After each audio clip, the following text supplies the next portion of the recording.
Bustanul Bayani, Desa Blanggelem, Kecamatan Culok, Kabupaten Aceh Timur, kembali menggelar Muzakarah Ulama Aceh ke-5 pada 1 Februari 2022.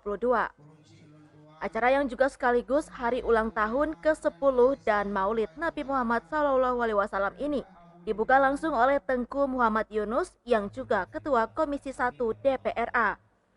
Tengku Agus Salim MJ atau Walidi, pimpinan Dayah Bustanul Bayani mengatakan, Muzakarah kali ini menghadirkan sebanyak 7 alim ulama Aceh sebagai pemateri dan membahas 8 persoalan umat.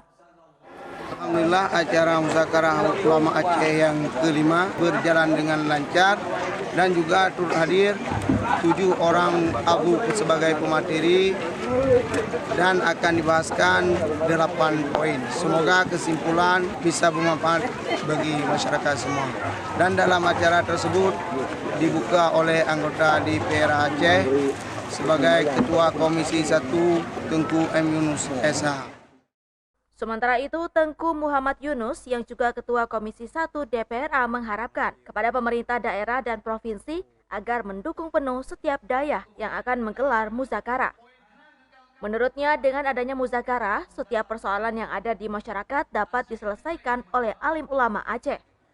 Selain itu, politisi Partai Aceh ini juga menyarankan muzakarah ulama juga digelar di lingkungan kantor Wali Nanggro, minimal 1 tahun sekali.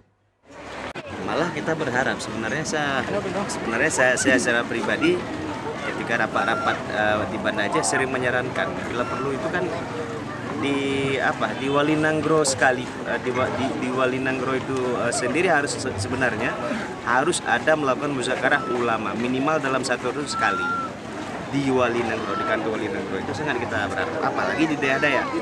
Makanya kita mengharapkan kepada pemerintah, khususnya kepada pemerintah Aceh, karena kita ini dengan adanya syariat Islam, memohon pemerintah supaya memberi dukungan dan sokongan kepada daerah-daerah yang memang ingin mengadakan muzakarah ulama yang begini rupa. Dari Aceh Timur, Tim Liputan melaporkan untuk Puja TV Aceh.